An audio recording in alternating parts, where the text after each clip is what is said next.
batela mikongo. Yahweh, Yahweh, bénissa mikongo. Yahweh, Yahweh, batela mikongo.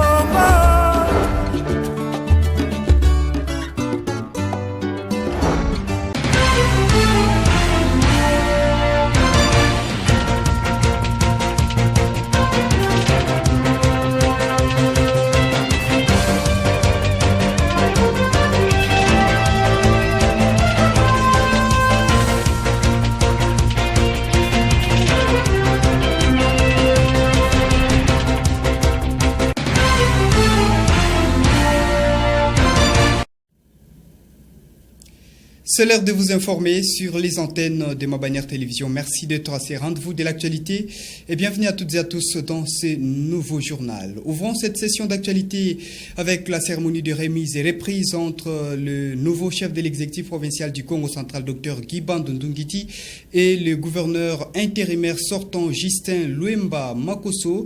À l'issue de cette cérémonie, le nouveau chef de l'exécutif provincial et son vice ont pris officiellement les fonctions. C'était donc à l'hôtel du gouvernorat, dans la grande salle des réunions au 4e niveau. Le détail, c'est dans ces reportages.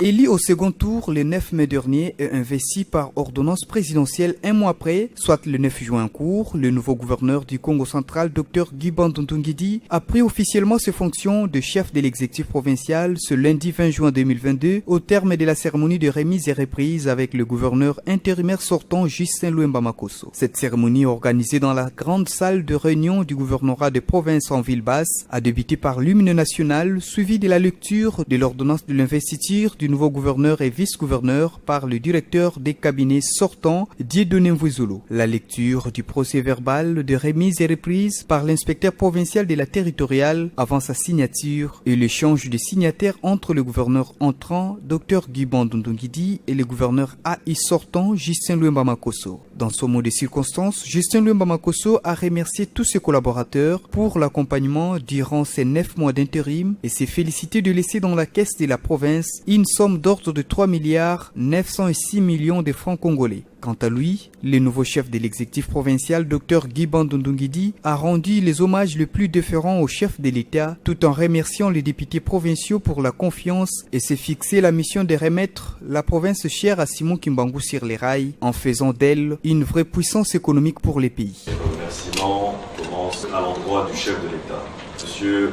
Antoine Félix Tshisekedi Tshilombo, grâce à qui nous avons cette célébration ce soir.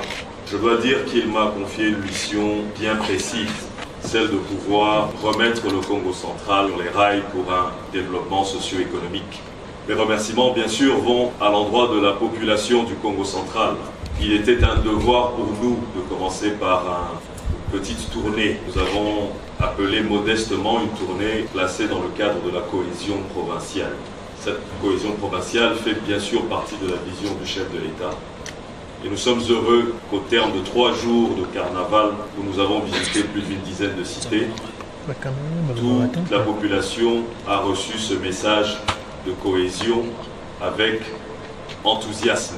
Nous profiterons donc de cet enthousiasme pour mobiliser la jeunesse à contribuer à cet effort et cet appel pour la reconstruction de la province. La dite cérémonie s'est clôturée par la visite des bureaux du gouverneur et du vice-gouverneur. Et voilà, dans ce même chapitre de la remise et reprise entre le nouveau chef de l'exécutif provincial, Dr Guiband Ndungiti, et le gouverneur intérimaire sortant, Justin Luemba Makosso, Messieurs Joseph Mabanga Poiti, président de la cohésion provinciale des notables ici des 300 groupements du Congo central, a appelé les nouveaux représentants du chef de l'État en province à ne pas commettre la même erreur que ses prédécesseurs, celle de la mauvaise gouvernance. Il a également appelé à dissocier le bien privé au bien de l'État. Le détail, c'est dans ses propos. La maladie de notre province, c'est que tous les gouverneurs qui viennent veulent s'enrichir en un jour. Dès le départ, nous avons jugé utile de nous dire, venez travailler, mais faites la différence entre ton argent, ton salaire et l'argent de la caisse de l'État. c'est-à-dire notre soutien est conditionné par la bonne gouvernance. Mauvaise gouvernance, rupture de confiance, il sera obligé de partir. Et il partira. Les députés provinciaux n'ont pas joué les rôles. J'ai beaucoup d'amis parmi eux.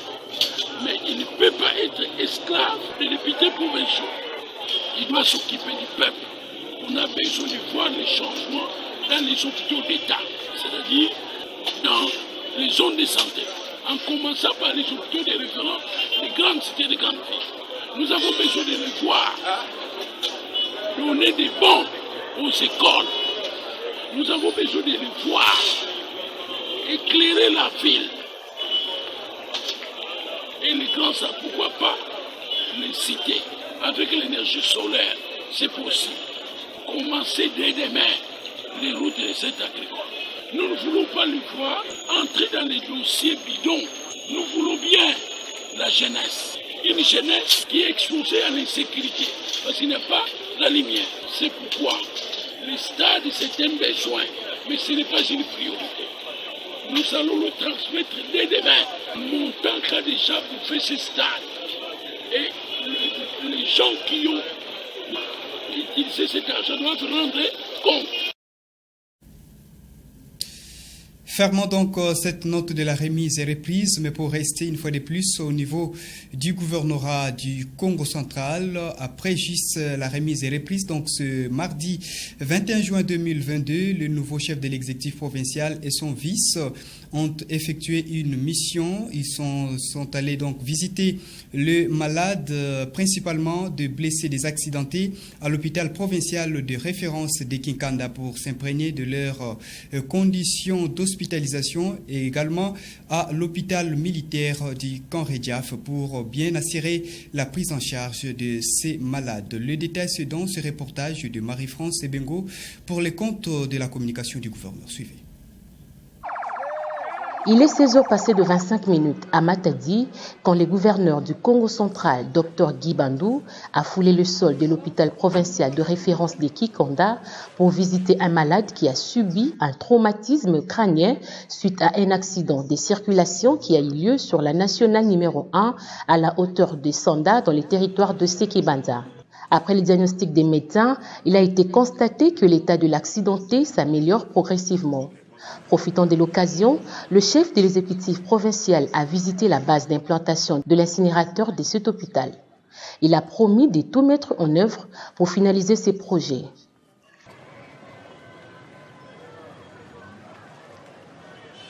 S'en est suivi la visite des 4 autres accidentés internés à l'hôpital militaire du Kanredjaf. Après s'être rendu compte des difficultés auxquelles font face les responsables de ce centre hospitalier, le numéro 1 de la province a souhaité bonne guérison aux patients et a promis de rester en contact avec les médecins pour une meilleure prise en charge médicale. Notons que la sécurité sur les routes, principalement sur la nationale numéro 1, a été citée par le gouverneur comme un des points de son programme d'action sur lesquels il compte apporter une attention particulière. Voilà, changeons de registre. Au niveau national, le ministre de l'enseignement primaire, secondaire et technique, Tony Mwaba, a annoncé à travers un communiqué officiel le report à une date ultérieure des épreuves hors session de l'examen d'État, mais aussi des épreuves de l'examen national de fin de titre primaire et NAFEP. De précision dans ce récit de Fallon Kingi. Prévu du 23 au 24 juin 2022, les épreuves de l'examen national de fin d'études primaires et NAFEP sont reportées pour les 5 et 6 juillet prochains suite à quelques difficultés financières dans l'acheminement des items vers les centres de passation de l'examen sur toute l'étendue du territoire national de la RDC. Cette annonce a été faite le lundi 20 juin 2022 par Tony Mwaba, ministre de l'enseignement primaire, secondaire et technique. La nouvelle a suscité des réactions des élèves et quelques corps professionnels professoral contacté à Matadi, chef-lieu du Congo central, bien que cela n'est pas encore annoncé officiellement en province. Comme on a rapporté le TENAFEP le 5 juillet, je suis un peu déçue. J'étais prêt à affronter les TENAFEP, mais comme on a rapporté ça le 5 juillet, ça me donne encore le temps de bien préparer mes examens. Et je suis sûre que dès qu'on arrivera le 5 juillet, je serai lauréate de notre école. Les offres qui sont déjà préparées pour le 23 et le 24, si on a dû le changer, et aussi les offres qui sont ici, on n'est pas d'accord. Pour moi, rapporter les TENAFEP, c'est bien parce qu'il nous permet de nous préparer pour faire des pré-tests. Signalant que ce réaménagement du calendrier des évaluations certificatives ne concerne pas seulement le niveau primaire, mais aussi les finalistes de l'enseignement de base et ceux du cycle long et court du secondaire. Le test national de sélection et d'orientation scolaire et professionnelle, TENASOP, se déroulera du jeudi 14 au vendredi 15 juillet 2022, alors que les épreuves de la session ordinaire de l'examen d'État se passeront du lundi 18 au jeudi 21 juillet 2022. Dans son communiqué, le ministre de l'EPST a souligné que ce report n'affecte en rien le calendrier scolaire prévu pour le 19 juillet 2022. Restons dans ces chapitres du réaménagement du calendrier de passation des épreuves de la session ordinaire de l'examen d'État édition 2021-2022 et des épreuves de l'examen national de fin d'études primaires. Un directeur de l'école primaire de la place s'est exprimé sur la situation qui a conduit au report de ces épreuves. J'ai appris, c'est depuis hier, le soir, dans les informations. C'est pas d'une manière écrite.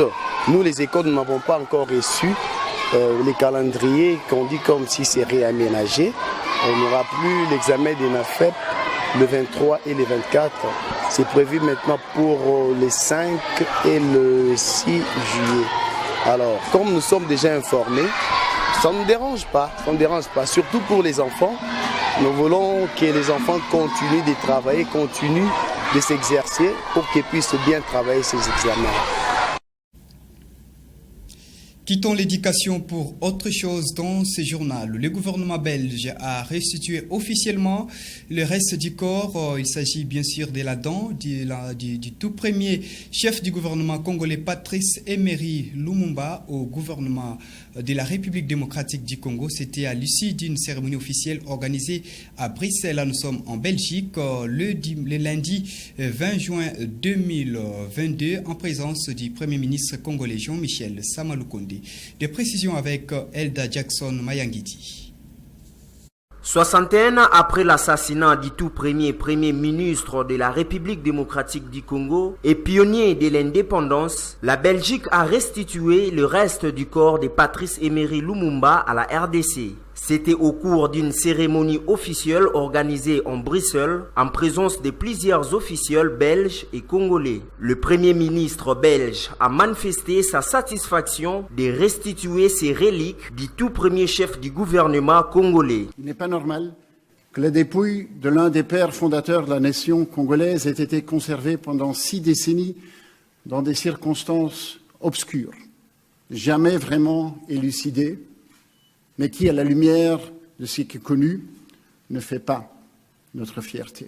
L'une des filles de Patrice Emery Lumumba, orpheline depuis ses 5 ans d'âge, a souhaité à son père un bon retour au pays. Père, à présent, bien retour au pays. Ces restes du corps de Patrice Emery Lumumba a été conservé jalousement par un policier belge ayant participé à l'assassinat du premier chef du gouvernement congolais et à la dissolution de son corps dans l'acide. Ces reliques est rapatriées au pays ce mardi dans la soirée pour l'organisation des funérailles dignes le 30 juin, date de l'anniversaire de l'indépendance. Quittons cette note pour parler sport et particulièrement ballon rond avant de nous quitter et refermer complètement cette édition du journal. Les champions de la Lina Foot 2021-2022 est à un match d'être connu. La coupe de la 27e édition de la Vodacom Ligue 1 prendra comme d'habitude la direction soit de Lubumbashi ou encore de Kinshasa. Les tout-puissants Mazembe Anglebert, Mazembe donc de Lubumbashi, Vita Club et le Saint-Éloi Lupopo sont bien partis pour se placer sur les toits du football congolais en ce qui concerne ces championnats d'élite. Suivez. La saison sportive exceptionnelle en République démocratique du Congo est à quelques jours de sa fin complète. Les vainqueurs de la 27e édition de la Ligue nationale de football 2021-2022 sera connu après une manche sur deux. À une journée du terme, toutes les étoiles semblent s'aligner pour le tout-puissant Mazembe Anglebert de Lubumbashi, leader au classement avec 48 points, soit 3 unités de plus que ses poursuivants directs, l'AS Vita Club de Kinshasa, 2e, et le Football Club Saint-Éloi Lupopo de Lubumbashi, 3e. Un simple nul à l'issue de la rencontre face au Daring Club Motema Pembe de Kinshasa ce mercredi 22 juin au stade des Martyrs de la Pentecôte, fera des Corbeaux de la capitale cuprifère les successeurs officiels des Moscovites de Kinshasa, équipe championne de l'édition 2020-2021 de la Ligue nationale de football Vodacom Ligue 1. Bien que mieux positionnés pour terminer en tête du classement final, les Dauphins noirs de Kinshasa et les Cheminots de Lubumbashi ont le droit de rêver. Le trophée de la 27e édition du championnat national de football d'élite de la République démocratique du Congo va sans l'ombre d'un doute appartenir à l'un des 3 clubs au sommet du classement. Et voilà, c'est par cette note sportive signée Rivanciala que nous mettons complètement point à cette édition du journal. Merci à l'équipe technique, à la réalisation, donc Hervé Mena conjointement avec Jefté Balumbo pour cette session d'actualité et l'appui ou encore l'assistance rédactionnelle de Elda Jackson Mayagiti. Bonne suite du programme et bonsoir chez vous.